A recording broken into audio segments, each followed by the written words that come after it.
standar itu sudah disiapkan teman-teman dari SMA kondisi seperti ini. Enggak ada juga. Cuma nilai kan masing-masing kan. Nilai itu ada nilai mentoring, ada nilai seminar kalau nggak salah. Iya. Jadi satu Bu. Oh, jadi satu. Sikap, pemahaman nilai dan ada TK dan seminar. Ada 3 poin. Oh, ada 3 poin. Jadi satu nih. Monggo untuk jenengan tahu lah yang jelas di posisi baik gitu aja. Oke, saya baik aja Bu.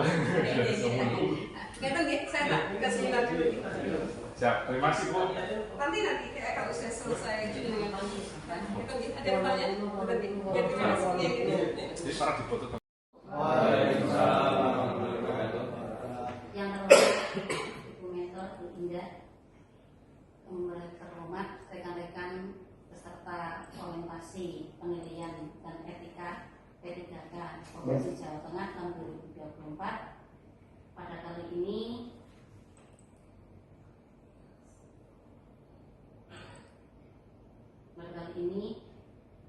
akan maju presentasi untuk peserta dari SMA 1 Kajen, Bapak Fani Dwi Ardian, waktu dan tempat kami persilakan.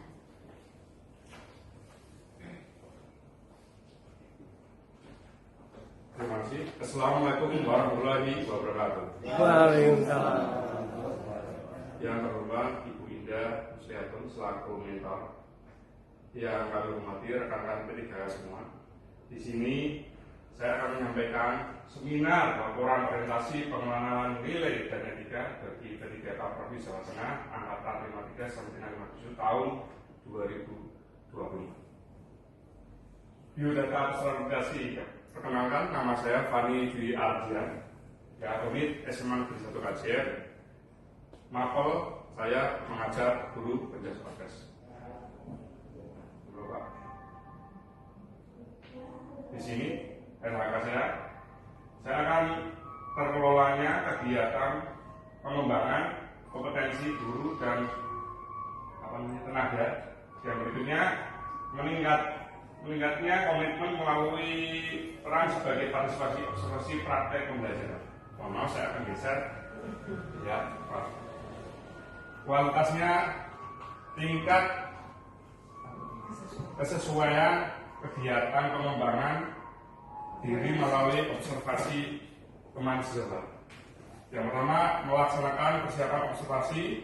Yang kedua, melaksanakan observasi. Yang ketiga, melaksanakan observasi dengan teman sejawat. Berikutnya, mengisi dokumen persiapan observasi berupa lembar observasi, berupa video pra observasi, pasca observasi, dan observasinya. Dan berikutnya, saya melaksanakan persiapan observasi praktek pembelajaran bersama rekan sejawat. Di sini dalam proses pendidikan, persiapan dan diskusi tidak lanjut bersama rekan sejawat. Kuantitasnya kita membuat tindak lanjut berupa penyusunan laporan observasi. Yang berikutnya lagi, dengan waktu dalam melaksanakan kegiatan syarat 6 bulan. Dalam observasi ini kita dipandu oleh tim supervisor, itu berupa teman sejawat dari beberapa kita untuk melakukan video pembelajaran, disuruh membuat video pembelajaran sesuai pasca, observasi, dan pra-observasi. Nanti kita disampaikan beberapa kendala yang kita alami dalam proses pembelajaran. Yang kedua, saya mengobservasi praktek pembelajaran dengan cermat dan akuntabel. Berikutnya lagi, saya menyusun laporan observasi secara detail dan lengkap sesuai kondisi di kelas kita dalam proses pembelajaran. Dari saya,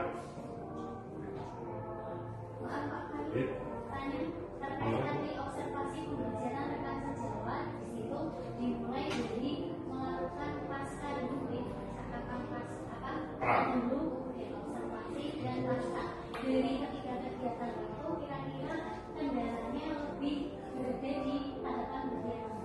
Oh ya, kendala dalam proses pra, observasi maupun pasca, kita mengalami prosesnya observasi dalam pasca itu. Karena dalam proses pembelajaran ada beberapa faktor kendala. Yang pertama, mungkin kita dalam kesamaan bersatu kajian kemarin masih ada proyek dalam proses pembelajaran, kita mengalami gangguan petugas yang membangun proyek di Semangat Bersatu Kajian. Yang kedua, mungkin sarana prasarana dalam proses pembelajaran kemarin PJOK, kita mungkin sarana prasarana yang mungkin kurang memadai atau kita harus dikembangkan lagi. Terima kasih. Dari saya cukup sekian, mohon maaf bila ada salah kata. Terima kasih. Wassalamualaikum warahmatullahi wabarakatuh. Waalaikumsalam warahmatullahi wabarakatuh. Terima kasih. Mohon maaf apabila dalam pelaksanaan maupun dalam penyampaian ada hal-hal yang tidak berkenan. Wassalamualaikum warahmatullahi wabarakatuh.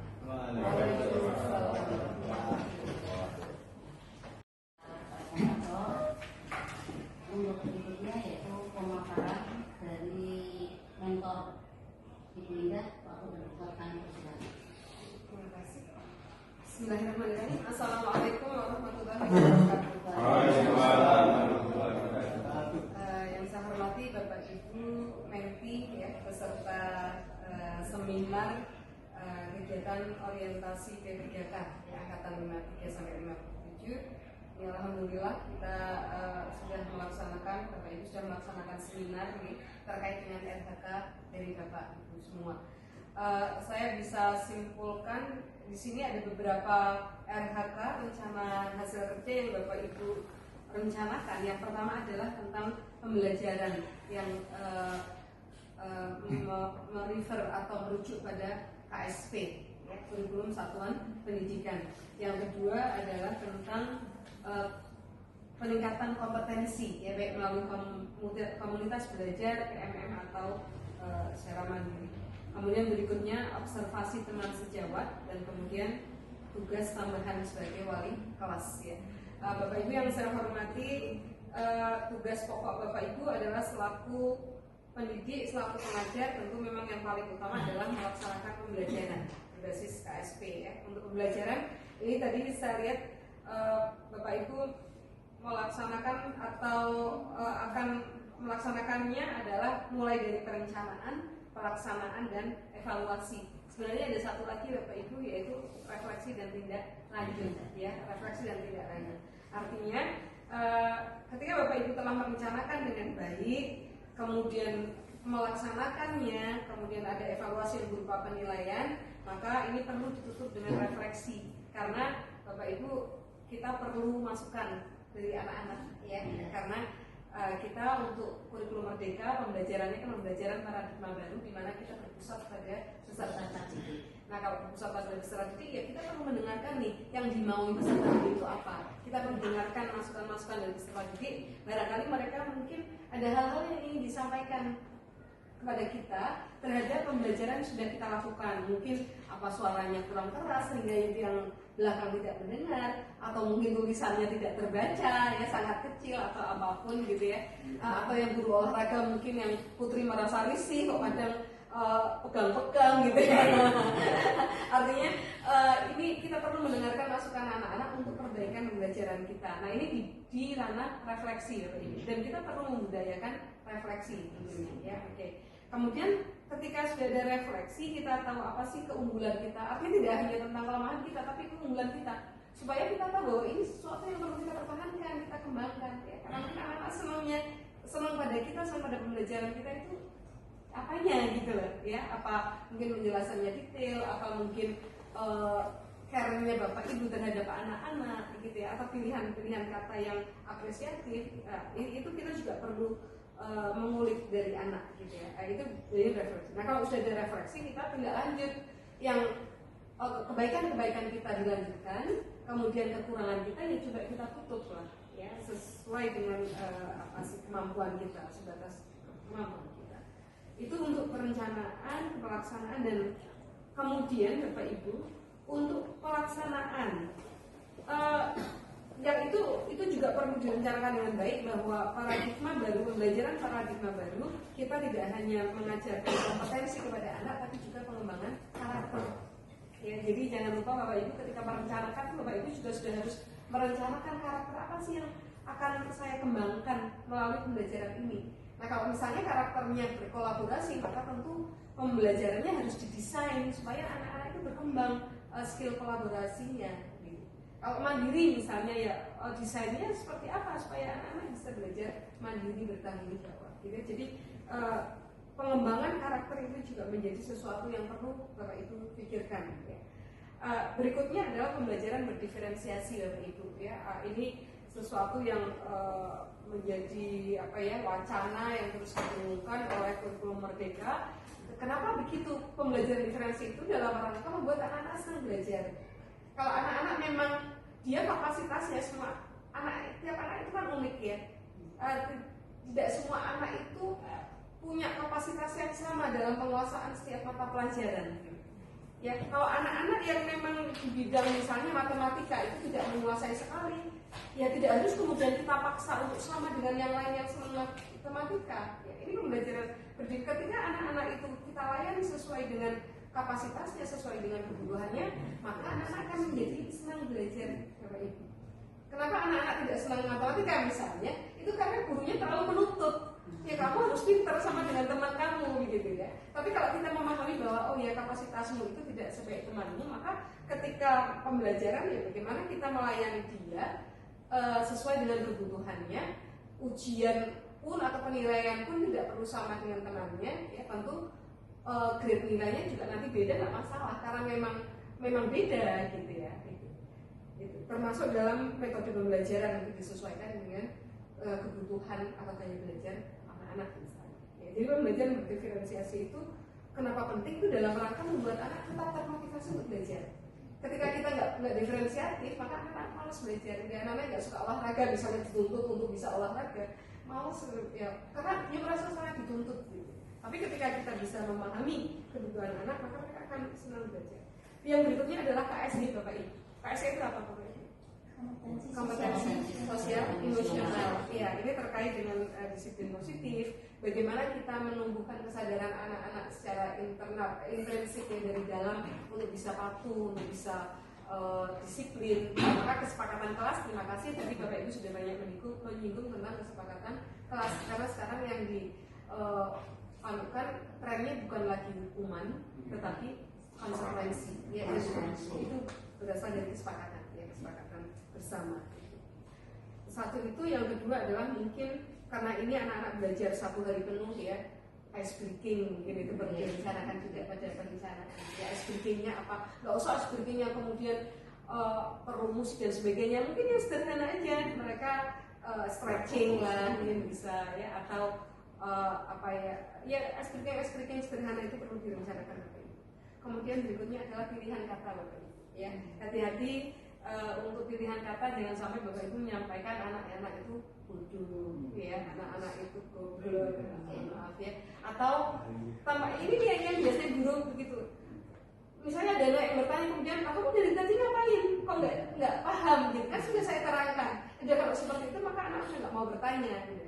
Ya karena omongan kita, bahasa kita yang membuat mereka ya semacam kecentok gitu loh. Kita anak mau bertanya tidak kita apresiasi, malah kita katakan seperti itu. Lah kamu ngantuk, makanya jangan ngantuk gitu ya. Makanya jangan melamun misalnya, itu anak jadi bertanya. Ya pilihan. Maka kita perlu sering-sering memuji anak Bapak Ibu.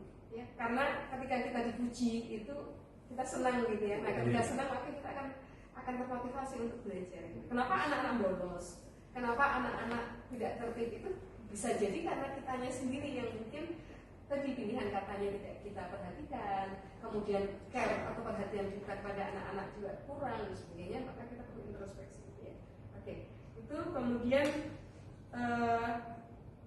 tadi berakhlaknya sudah Bapak Ibu sampaikan ya, bagaimana Bapak Ibu akan melaksanakan rencana hasil kerja itu dengan bersama-sama berkolaborasi dengan seluruh MPMP dan penuh tanggung jawab dan lainnya. Itu berarti Bapak Ibu sudah memperhatikan nilai-nilai ASN yang berakhlak gitu ya. Kemudian peningkatan kompetensi Bapak Ibu tentunya benar sekali bahwa Bapak Ibu harus terus belajar. Kita harus terus belajar. Ada yang menyampaikan kalau kita tidak mau belajar ya berhentilah mengajar. Belajar banyak. Iya, belajar sepanjang hayat. Bagaimana anak-anak kita mau semangat belajar kalau kita ditanya belajar? Ya, dan sekarang itu kita laki, kita beruntung Bapak Ibu. Ada banyak sumber belajar ya di internet banyak sekali kalau kita mau belajar itu. Yang penting ada kemauan. Yang penting ada kemauan itu ya. Oke. Sekarang itu tidak ada orang yang tidak pandai, adanya orang yang tidak mau belajar. Karena sumber informasi, sumber belajar itu sudah sangat banyak. Gitu. Tinggal kita mau atau tidak mau. Yang menarik adalah beberapa dari Bapak Ibu tadi merencanakan observasi teman sejawat. Ini sesuatu yang sangat penting Bapak Ibu, dan sangat bermanfaat. Ya, kalau misalnya sesama guru teknik misalnya itu mengobservasi teman sejawatnya sama-sama itu bisa menjadi masukan untuk kita. Ada sudut pandang yang lain yang bisa kita dapatkan, ya, dan itu akan bermanfaat kita mengembangkan desain pembelajaran kita supaya lebih bermakna. Ya. Ini kan yang sedang jadi tren kurikulum full katanya. Ya. Yang pertama adalah mindful, kemudian meaningful, joyful. Ya, mindful itu berarti ya kita menyadari betul pentingnya belajar, anak-anak pentingnya belajar jika kita itu mindful. Kemudian meaningful itu bermakna, pembelajaran yang bermakna, joyful jadi menyenangkan. Nah, dengan kita melakukan observasi teman sejawat itu kita akan mendapatkan insight baru, ya, yang itu penting dan insya Allah bermanfaat untuk anak-anak, karena anak-anak itu bosan atau tidak di kelas kita itu sebenarnya kan tergantung pada bagaimana kita mendesain pembelajaran di kelas. Ya, kalau anaknya banyak yang ngantuk itu kita jangan menyalahkan anaknya, tapi kita introspeksi pada kita. Apa yang salah nih dalam pembelajaran saya? Kok anak saya ngantuk? Kok anak saya ngobrol sendiri? Ya.